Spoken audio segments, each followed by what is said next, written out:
오늘 창세기 8장 13절에서 25절까지 말씀 보겠습니다. 어제 저희들이 노아의 새로운 삶을 통해서 구원받은 성도들의 새로운 삶은 어떤 것인가를 살펴보았습니다. 노아는 4번에 걸쳐서 새를 방주 밖으로 날려 보냈습니다. 물이 말랐는지 땅이 굳었는지 먹을 양식이 자라고 열매가 있는지를 확인한 거죠. 마지막 날려보낸 비둘기가 돌아오지 않았을 때 노아는 확신을 가지게 된 것입니다. 방주 밖을 나가도 된다. 이제 열매들이 있기 때문에 비둘기가 가서 열매를 먹고 돌아오지 않은 거죠. 그런데 노아는 자신의 이성과 생각, 느낌, 경험을 따르지 않았습니다. 하나님께서 말씀하실 때까지 기다렸어요. 드디어 하나님께서 방주에서 나오라고 말씀하시자 그 말씀을 따라서 노아는 방주 밖을 나가서 새로운 삶을 시작한 것입니다. 우리는 노아를 통해서 구원받은 성도들의 삶이 내 기준, 내 생각, 내 이성 그리고 경험이 기준이 아니라 하나님의 말씀을 따라가는 삶이어야 한다는 것을 보게 됩니다. 그리고 하나님은 노아가 방주 밖에 새로운 삶을 시작할 때 아담과 하와에게 주셨던 동일한 명령을 주셨습니다. 생육하고 번성하라. 땅에 충만하라. 노아는 아담이 이 하나님께서 주신 이 선교적인 명령에 실패했을 때 모든 인류가 다 죽음의 심판을 받게 되었다는 것을 잘 알고 있었습니다. 그래서 노아는 하나님의 말씀의 자리에서 살아가는 하나님을 사랑하고 예배하는 이 영적 후손들을 양육해서 번성해야 한다는 것을 잘 알고 있었습니다. 그리고 이것을 그의 일평생 사명으로 붙들고 살아간 것입니다. 말씀을 따라 살고 말씀을 따라가서 순종하는 후손들을 이 땅에 번성하는 것, 이것이 구원받은 성도들의 새로운 삶이라고 말씀합니다. 오늘 새로운 삶을 하나 더 살펴보겠습니다. 그것은 예배의 삶입니다. 노아가 방주에서 나가서 첫 번째로 한 일이 뭡니까? 하나님께 번제의 예배를 올려드린 겁니다. 20절을 읽겠습니다. 노아가 여호와께 제단을 쌓고 모든 정결한 짐승과 제물을 취하여 번제로 제단에 드렸더니, 노아가 새로운 삶을 방주 밖에서 시작하면서 제일 먼저 했던 것은 하나님께 예배를 드린 것입니다. 이 예배가 노아의 새로운 삶의 우선순위가 되었다는 거예요. 노아가 방주에서 나와서 이제 새로운 삶을 시작하는데 해야 할 일이 얼마나 많았겠습니까? 씨도 심어야 되고요. 먹을 것이 없기 때문에. 집도 지어야 되고 또 가축을 키울 외양간도 지어야 합니다. 그런데 노아는 다른 것들은 다 뒤로 제쳐두고 제일 먼저 하나님께 시간을 드리고 마음을 드리고 예배를 드린 것입니다. 예배가 삶의 첫째에 오고 우선순위가 되는 것, 이것이 구원받은 성도들의 새로운 삶이 되어야 한다고 말씀합니다. 아브라함도 보시면 어디를 가든지 그곳에서 집 짓고 사업부터 먼저 한 것이 아닙니다. 제일 먼저 단을 쌓고 하나님께 예배를 드렸습니다. 그래서 하나님은 아브라함을 축복하셨어요. 열방을 축복하는 복의 조상이 되게 하셨고요. 또 믿음의 조상이 되게 하셨습니다. 다윗은 어떻나요? 다윗은 사울 왕에게 쫓기면서도요, 매일 새벽을 깨우면서 기도했고 예배를 드렸습니다. 도망자로 살면서도 예배를 삶의 우선순위에 두었어요. 하나님은 다윗을 축복하셨고요. 결국 이스라엘의 두 번째 왕이 되게 하셨습니다. 시편 65편 4편, 주께서 택하시고 가까이 오게 하사 주의 뜰에 거하게 하신 사람은 복이 있나이다. 우리가 주의 집, 곧 주의 성전의 아름다움으로 만족하리이다. 하나님께 가까이 함이 내게 복이라. 노아의 예배를 보면요, 예배가 삶의 우선순위였고요. 또 하나는 노아의 예배는 피의 제사였습니다. 번제였어요. 피의 제사였다라는 것이 굉장히 중요합니다. 짐승을 잡아서 피의 제사를 드리는 이 번제는 지금 새로운 삶을 시작하는 이 시점에서는 상당히 이해하기가 좀 어렵습니다. 왜냐하면 하나님은 정결한 짐승은 7상씩 방주에 들어가게 하셨죠. 근데 몇 마리를 잡아버리면 이게 숫자가 너무 없는데 멸절될 수 있는 위험성도 있거든요. 그렇지만 노아가 이렇게 짐승을 잡아서 피를 흘리는 이 번제를 하나님께 올려드리는 그 이유는 하나님이 이 번제의 제사를 요구하시기 때문입니다. 노아는 분명히 알았습니다. 하나님께서는 죄인들을 그냥 받아주시지 않고 예수님의 십자가 죽음과 피를 통해서 받아주신다라는 거, 이것을 분명히 믿은 겁니다. 이 피의 제사는 예수님의 피로 제사함을 받는다는 이 믿음으로 드리는 제사인데요. 아담으로부터 시작되었죠.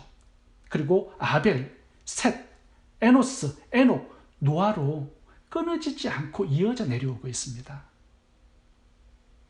이 피의 제사를 하나님께서 흠양하시고 기뻐하셨어요. 이 피의 제사가 오늘날까지 내려와서 우리도 예수님의 피를 의지하고 찬양하고 감사하고 자랑하고 존귀하게 높여드리는 예배를 드리고 있는 것입니다.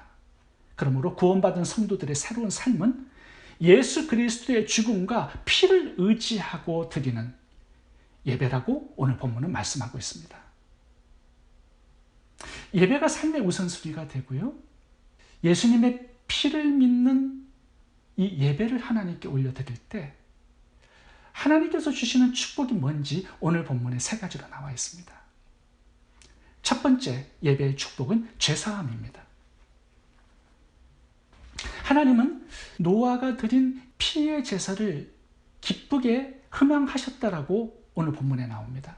그리고 노아에게 축복하시는 내용이 나와요. 20절부터 읽어보겠습니다. 노아가 여호와를 위하여 단을 쌓고 모든 정결한 짐승 중에서와 모든 정결한 새 중에서 취하여 범죄로 단에 드렸더니 여호와께서 그 향기를 흠양하시고 그 중심에 이르시되 내가 다시는 사람으로 인하여 땅을 저주하지 아니하리니 이는 사람의 마음에 계획하는 바가 어려서부터 악함이라 내가 전에 행한 것 같이 모든 생물을 멸하지 아니하리니.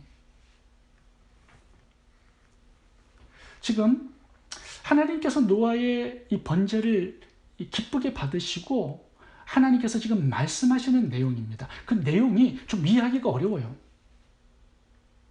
하나님께서 이제 심판을 하신 다음에 살아남은 노아와 그의 가족들, 그 후손들, 그들 중에도 악한 자가 나오게 될 것이라고 말씀하면서 이 세상에 죄인들이 번성하게 될 것이라고 말씀합니다. 그런데 다시는 물로 심판하지 않으시겠대요. 하나님의 마음의 결정을 알려주고 있는 것입니다. 하나님의 마음이 바뀌셨어요. 홍수 이전에 하나님은 죄인들을 보시고 완전히 쓸어버리겠다라고 말씀하십니다. 창세기 6장 5절을 보세요. 하나님께서 사람의 죄악이 세상에 관영함과 그 마음의 생각의 모든 계획이 항상 악할 뿐임을 보시고 땅에 사람 지으셨음을 한탄하사 마음에 근심하시고 가라사대 나의 창조한 사람을 내가 지면에서 쓸어버리되. 이 심판 이전에는요 하나님께서 죄인들을 썰어버리겠다고 말씀합니다. 근데 홍수 심판 이후에는 하나님의 마음이 달라지셨어요. 앞으로도 계속 죄인들이 번성할 것인데 내가 다시는 심판하지 않겠다라는 거예요. 하나님께서 마음을 바꾸셨습니다. 하나님은 홍수 전이나 홍수 이후, 심판 이후나 죄인들의 그 본성이 바꿔지지 않을 것을 잘 아셨습니다. 아무리 죄인들을 심판해 보았자 사람의 죄가 없어지는 게 아니에요. 사람들이 바꿔지는 게 아니에요. 바꿀 수 있는 가능성이 없다라는 거예요. 하나님께서 인간의 죄악에 대해서 두 손을 드신 것처럼 보여요. 원래 항상 생각과 계획이 어려서부터 악할 뿐이다라는 걸 하나님께서 아셨습니다. 그래서 하나님은 하나님 자신을 바꾸기로 한 겁니다. 심판하지 않겠대요. 왜 하나님의 마음에 이런 변화가 찾아왔을까요?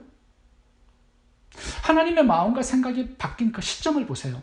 노아가 하나님께 이 피의 제사를 드린 이후였습니다. 이 시점이 되게 중요해요.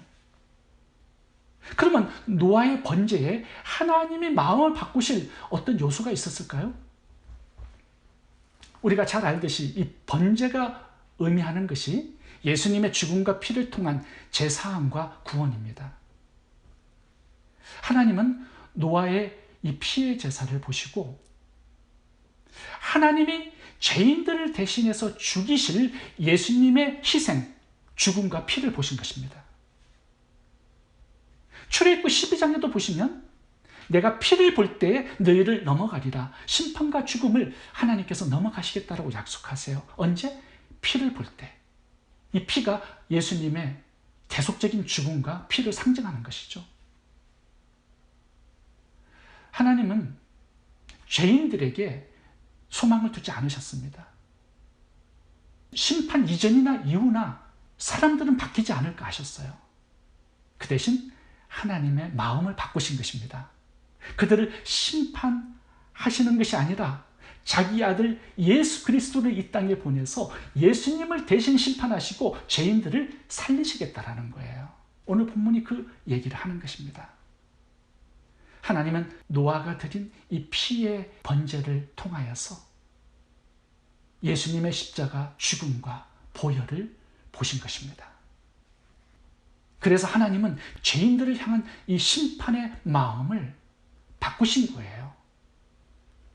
예수님의 죽음과 피를 보시고 말입니다. 죄의 삭은 사망입니다. 하나님은 죄인을 반드시 심판하시고 죽여야 돼요. 그것이 하나님의 자신이 세우신 법칙이기 때문에. 그럼에도 불구하고 하나님은 죄인들을 심판하지 않으시겠대요. 그 이유는 예수님의 죽음과 피를 믿고 드리는 이 번제를 하나님이 흥양하시고 만족하셨기 때문입니다. 예수님의 죽음과 피를 믿고 드리는 제사가 하나님의 마음을 바꾸어 놓는다라는 거예요. 이 영적인 비밀을 오늘 본문이 우리들에게 말씀해 주고 있습니다. 그러므로 아담과 아벨, 셋과 에노스, 에녹과 노아를 이어서 아브라함과 그 후손들이 드린 이 피의 제사를 구원받은 성도들의 새로운 삶에 반드시 있어야 할 예배라고 말씀하고 있는 것입니다. 피의 제사가 주는 또 하나의 축복이 있습니다. 그것은 하나님의 붙들어 주심입니다. 붙들어 주심. 22절을 읽어보겠습니다. 땅이 있을 동안에는 심음과 거둠과 추위와 더위와 여름과 겨울과 낮과 밤이 쉬지 아니하리라. 하나님께서 노아가 드린 이 피의 제사를 받으시고 또 하나의 메시지를 주십니다. 그게 22절이에요. 땅이 있을 동안에는 심음과 거둠과 추위와 더위와 여름과 겨울과 낮과 밤이 쉬지 아니하리라. 좀 이해하기 어려운 말씀입니다. 홍수의 심판 이전에는 궁창에 물청이 있었습니다. 근데 이제 홍수 심판에 이 물청이 전부 다 밑으로 내려온 거예요. 지구로. 예전에는 이 궁창의 물청이 지구를 둘렀기 때문에 기후도 안정적이었습니다. 사람들이 살기에 적합한 기후였어요. 그리고 태양에서 오는 자외선이나 가시광선이나 이런 사람들을 노화시키는 나쁜 요소들을 제거해 주었기 때문에 사람들의 수명이 1000년 정도 갔다라는 겁니다. 그런데 이제 홍수 심판 이후에는 이게 바뀌었어요. 인간의 수명은 120년으로 줄어들었고요. 지구의 기후도 급격하게 바뀌어져 버렸습니다. 그런데 하나님께서 왜 이 말씀을 하시나 이거예요. 노아의 피의 제사를 받으시고 하나님의 마음을 바꾸시겠다라고 말씀하시고요. 두 번째는 이 메시지를 주신 겁니다. 이 말씀을 우리의 영적 생활에 적용해 보겠습니다. 우리들이 하나님을 향해서 이렇게 예배를 드리고 살아도요, 말씀의 자리에서 순종해서 살아도요, 이 땅에 사는 한 우리는 여전히 육체를 가지고 있기 때문에 마귀의 시험을 받을 수밖에 없습니다. 죄의 정욕에 끌려갈 수밖에 없어요. 여전히 죄 가운데 살게 됩니다. 의인은 없나니 하나도 없어요. 이 땅에 있을 동안에는요, 심고 먹고 살기 위해서 심고 거두어야 하는 수고를 해야 합니다. 그리고 우리가 신앙생활을 하면서 주님을 향한 사랑과 헌신과 충성이 더워질 때도 있고 또한 싸늘하게 식을 때도 있습니다. 어떨 때는 우리의 열심이 하늘을 찌르는 것 같지만 어떨 때는 폭삭 주저앉아서 무기력하게 살아갈 때도 있습니다. 우리의 이 굴곡은요, 땅에 사는 동안에는 어쩔 수 없어요. 불가피한 현상입니다. 신앙의 위대한 사람들도 보세요. 엘리야도요, 나를 죽여달라고 로뎀나무 밑에서 부르짖습니다. 나를 죽여주세요. 모세도 봐보세요. 백성들이 힘들게 하니까 하나님 나를 죽여달라고 외칩니다. 아무리 신앙이 좋은 사람들도요, 흔들리는 날이 옵니다. 신앙에 낙하 지점이 있어요. 그럴 때 어떻게 해야 합니까? 자신을 학대하지 말아야 돼요. 자신을 학대하는 사람들이 있죠. 내 신앙이 왜 이래? 또 죄의식 속에서 살아가는 사람도 있습니다. 그래서는 안 된다라는 거예요. 이거는 당연한 거라는 겁니다. 이 땅에 사는 한. 그럴 때 하나님을 바라보고 의지하면 하나님께서 도와주시겠다라는 약속을 하고 있는 것입니다. 예배자들을 하나님께서 붙들어 주시겠대요. 치유와 회복의 은혜를 주시겠대요. 저는 성도님들 중에 가끔씩 이렇게 간증하는 분들이 들어본 적이 있습니다. 주일 예배를 드리고 난 후에 이상하게 치유와 회복을 경험한다라고 간증을 하는 분들이 있습니다. 예전에 없던 기쁨이 마음속을 채웠다라는 그런 간증을 하는 분도 있습니다. 왜 그럴까요? 예배 가운데 하나님의 붙들어 주심이 있는 거예요.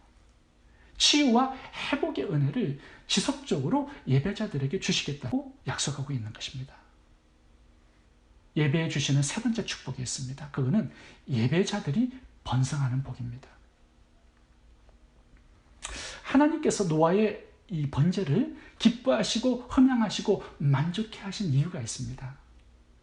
왜냐하면 이 예배가 바로 생육하고 번성하라는 하나님의 명령을 순종하고 성취하는 비결이기 때문입니다. 죄인들이 생육하고 번성해 보았자 노아의 홍수 심판처럼 이 땅에 죽음만 가득하게 됩니다. 그래서 하나님은 노아와 같이 예수님의 죽음과 피의 속죄와 대속을 믿고 예배를 드리는 자들이 계속 이 땅에 번성하기를 원하신 것입니다. 노아의 이 피의 제사를 시점으로 해서 그의 자녀와 후손들이 계속 예수 그리스도의 보혈의 피를 의지하는 이 예배를 지속적으로 드리는 사람들이 나오기를 하나님께서 원하신 거예요. 아담과 하와가 실패한 그 명령을 노아가 어떻게 순종하고 성취할 수 있을까요? 피의 예배가 그 해답입니다. 예수님의 보혈의 피를 믿고 드리는 이 피의 예배, 이 예배를 삶의 우선순위로 여기고 살라는 거죠. 노아처럼 살아가는 예배자들이 그렇게 되면 번성하게 된다는 거예요. 오늘 본문에서 노아의 자녀들과 후손들이 이 노아의 예배를 옆에서 지켜보았을 겁니다. 그리고 앞으로 새로운 삶을 어떻게 살아야 하는지 분명한 교훈을 얻게 되었을 겁니다. 아브라함을 한번 살펴보고 마치도록 하겠습니다. 아브라함은 어디를 가든지 단을 쌓고 하나님께 이 피의 예배를 드렸습니다. 번제를 드린 거예요. 예수님의 죽음과 피를 믿고 의지하고 예배를 드리면서 살아갔습니다. 그 결과가 뭐냐 하면요, 이삭, 야곱, 요셉, 에브라임, 므낫세를 비롯해서 12지파가 피의 제사를 드리는 예배자들이 되어서 이 땅에 번성합니다. 아브라함의 후손들이 전부 다 아브라함과 같은 예수님의 피를 믿고 제사를 드리는 이 예배자가 되어서요, 하나님과 동행하면서 이 땅을 살아가고 번성합니다. 예배자가 되어서 하나님과 동행하는 이 삶을 신앙의 유산으로 물려주는 것. 이것이 부모가 자녀들에게 줄 수 있는 가장 최상의 축복입니다. 부모가 먼저 예배를 귀하게 여기고 또 우선순위에 두고 살아갈 때 우리의 후손들이 예배자로 번성하는 축복을 하나님께서 주실 것입니다. 기도하겠습니다. 좋으신 하나님, 노아가 드린 피의 예배를 저희들이 귀하게 여기고 순종할 수 있도록 도와주옵소서. 그리하여 제사함을 얻고 심판을 이기고 하나님께서 우리를 붙드시는 은혜를 받으며 이 땅의 예배자들을 번성케 하는 축복의 통로로 살아가는 이 은혜가 저희 모두에게 있게 해 주옵소서. 예수님 이름으로 기도합니다. 아멘.